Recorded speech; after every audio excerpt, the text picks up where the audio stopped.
trial number 10 on my microwaved broccoli juice.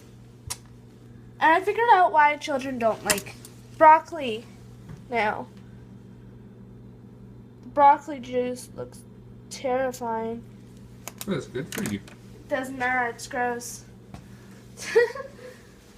So, if anyone's wondering why their kids are refusing to eat the broccoli, this is what they picture.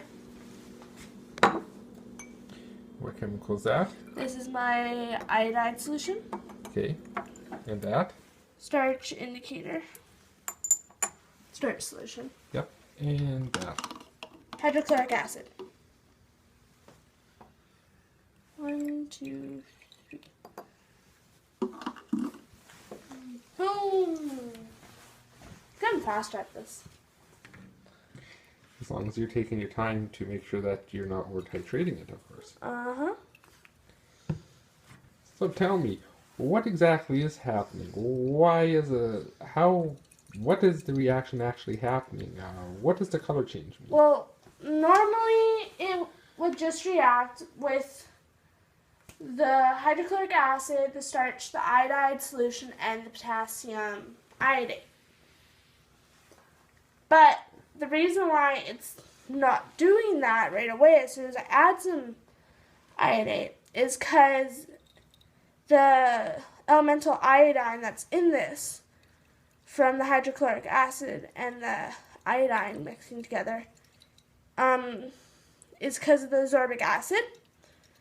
The iodide, the elemental iodide will first of all go into the ascorbic acid until that's all taken up.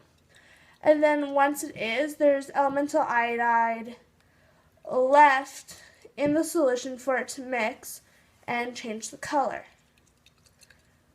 Normally it would change into a dark color, like for this one it's dark green.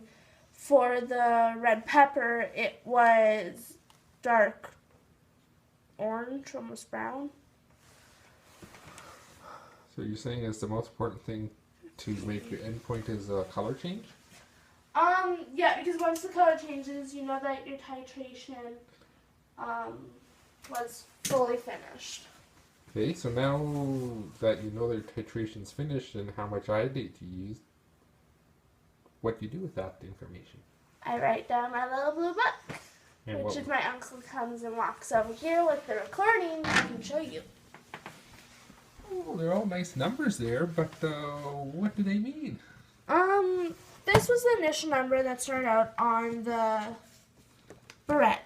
Initial means the beginning number that you started with. I figured that out yesterday. The final barrette number is what I'll use to subtract that to give the titrant that was used. And this was the mass that each of the trials was. Okay, so now you know how much titrant you used. What do you I use don't that yet number? because I need to still subtract. But when you know that number, what are you going to use it for? To show how much ascorbic acid is in it. That will be covered with your calculations later. Yes.